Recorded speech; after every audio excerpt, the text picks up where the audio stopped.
राधे राधे। श्री हरिदास, श्री कुंज बिहारी। कैसे हैं आप सभी लोग? आई होप कान्हा जी की कृपा से आप सभी लोग स्वस्थ होंगे, अच्छे होंगे और प्रभु जी सभी पर ऐसी ही कृपा बनाए रखें।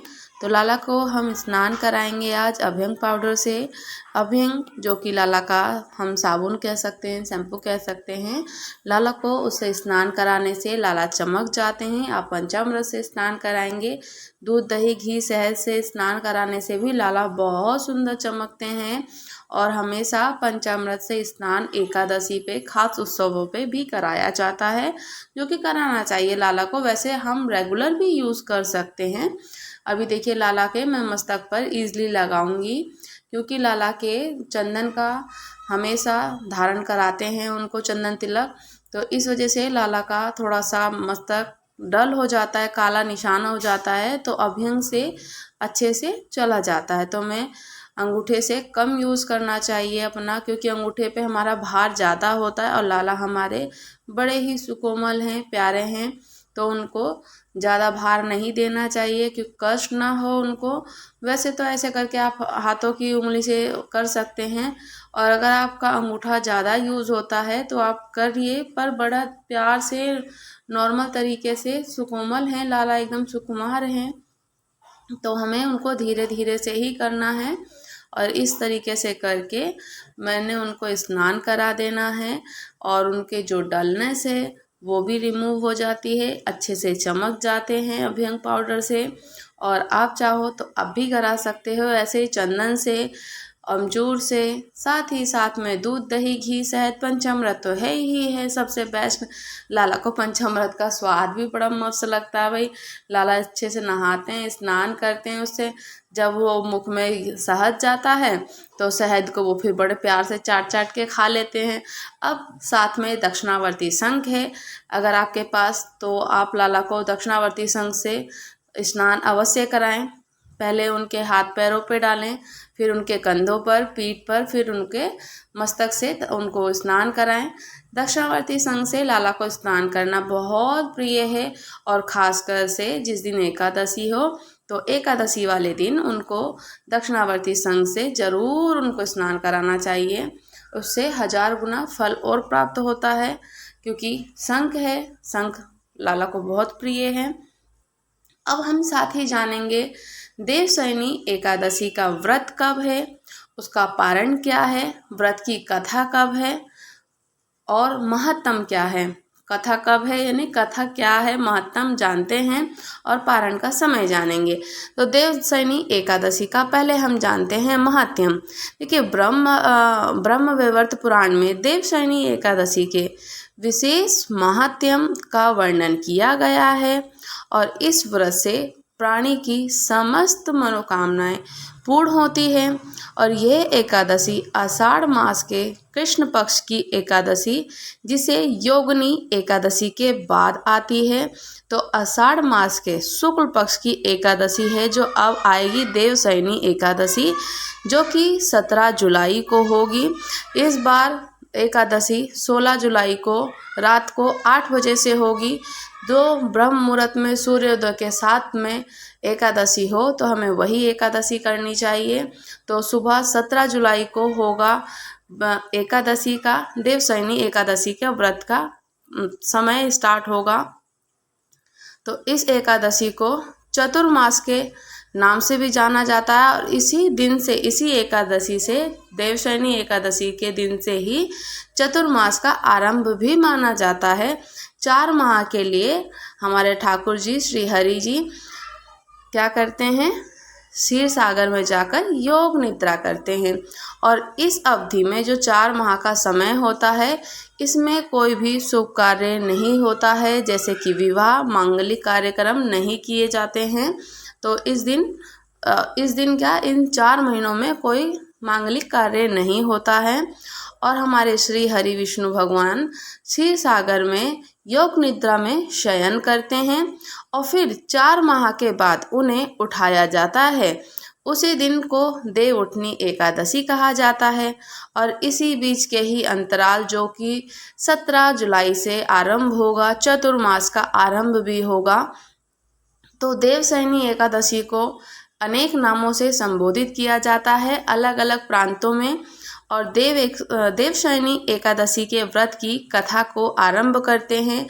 देवशयनी एकादशी हो या कोई भी एकादशी के व्रत का कथा को श्रवण मात्र से ही हमारे हर समस्या का समाधान हो जाता है। और एकादशी का व्रत करने से तो अनेकों हजार गुना फल प्राप्त होता ही है। तो देवशयनी एकादशी व्रत की कथा को आरंभ करते हैं। तो धर्मराज युधिष्ठिर ने कहा, हे केशव, आषाढ़ शुक्ल की एकादशी का क्या नाम है?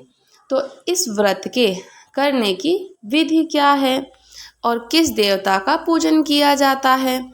तो श्री कृष्ण कहने लगे कि हे युधिष्ठिर, जिस कथा को ब्रह्मा जी ने नारद जी से कहा था वही मैं तुमसे कहता हूँ। तो एक बार देव ऋषि नारद जी ने ब्रह्मा जी से इस एकादशी के विषय में जानने की ही बड़ी उत्सुकता प्रकट की। तब ब्रह्मा जी ने उन्हें बताया कि सतयुग में मांधाता नाम का एक चक्रवर्ती सम्राट राज्य में राज करता था और उनके राज्य में प्रजा बहुत सुखी थी, किंतु भविष्य में क्या हो जाए ये कोई नहीं जानता है। और अंत में वे इस बात से अनभिज्ञ थे कि उनके राज्य में शीघ्र ही भयंकर अकाल पड़ने वाला है। उनके राज्य में पूरे 3 वर्ष तक वर्षा न होने के कारण भयंकर अकाल पड़ा। तो इस अकाल से चारों ओर त्राही त्राही मच गई। धर्म पक्ष के यज्ञ, हवन, पिंडदान, कथा, व्रत आदि में कमी हो गई। तो जब मुसीबत पड़ती हो तो धार्मिक कार्यों में प्राणियों की, व्यक्तियों की रुचि कहाँ रह जाती है, आस्था डगमगा जाती है। तो राजा ने राजा के पास जाकर, जो प्रजा है कि राजा के पास जाकर अपनी वेदना की दुहाई दी। तो राजा तो स्वयं इस स्थिति को लेकर पहले से ही बहुत दुखी थे। वे सोचने लगे कि आखिर मैंने ऐसा कौन सा पाप कर्म किया है जिसका दंड मुझे इस रूप में मिल रहा है।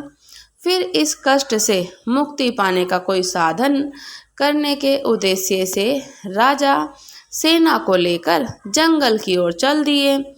वहाँ विचरण करते करते एक दिन वे ब्रह्मा जी के पुत्र अंगिरा ऋषि के आश्रम में पहुँचे और उन्हें साष्टांग प्रणाम किया। तो ऋषिवर जी ने कुशल पूर्वक से उनसे आने का कारण पूछा। फिर जंगल में विचरने से और वह अपने आश्रम में आने का उनसे प्रयोजन जानना चाहा। तब राजा जी ने हाथ जोड़कर कहा कि हे महात्मन, सभी प्रकार के धर्म का पालन करता हूँ। मैं अपने राज्य में दुर्भिक्ष का दृश्य देख रहा हूँ। आखिर किस कारण ऐसा हो रहा है, कृपया इसका समाधान करें। तो ये सुनकर महर्षि अंगिरा ने कहा कि हे राजन, सब युगों में उत्तम यह सतयुग है। इसमें छोटे से पाप का बड़ा भयंकर दंड मिलता है। इसमें धर्म अपने चारों आचरणों में व्याप्त रहता है। तो ब्राह्मण के अतिरिक्त किसी अन्य जाति को तप करने का अधिकार नहीं है, जबकि आपके राज्य में एक शूद्र तपस्या कर रहा है। यही कारण है कि आपके राज्य में वर्षा नहीं हो रही है। जब तक वह काल को प्राप्त नहीं होगा तब तक ये दुर्भिक्ष शांत नहीं होगा। दुर्भिक्ष की शांति उसे मारने से ही संभव है, शूद्र को मारने से ही संभव होगी।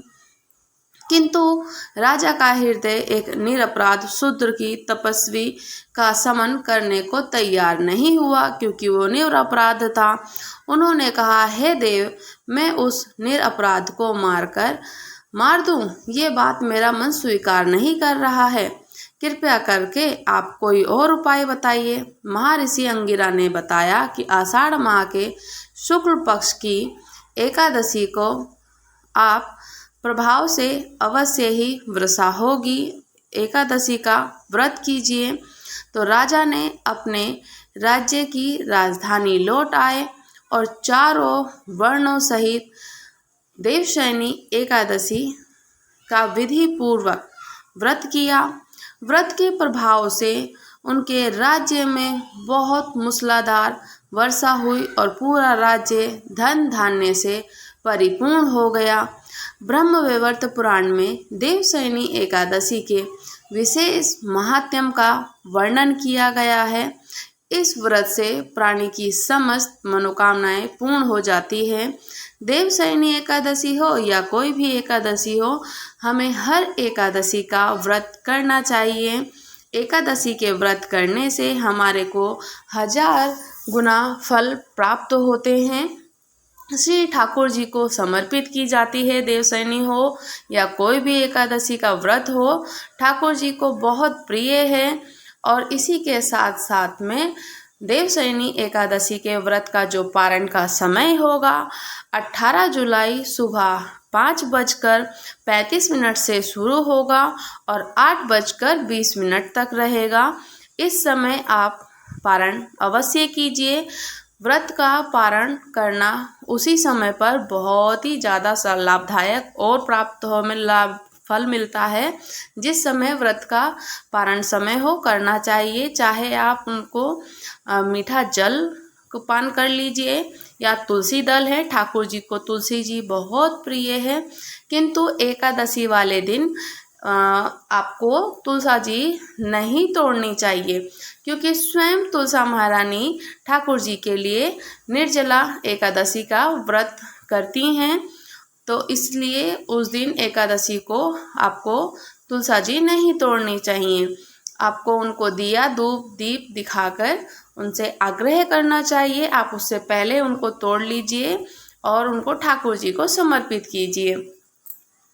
तो इसका पारण समय मैं बता ही चुकी हूँ कि पारण 18 तारीख को है। सुबह 5:35 से शुरू होगा, 8:20 तक रहेगा। राधे राधे।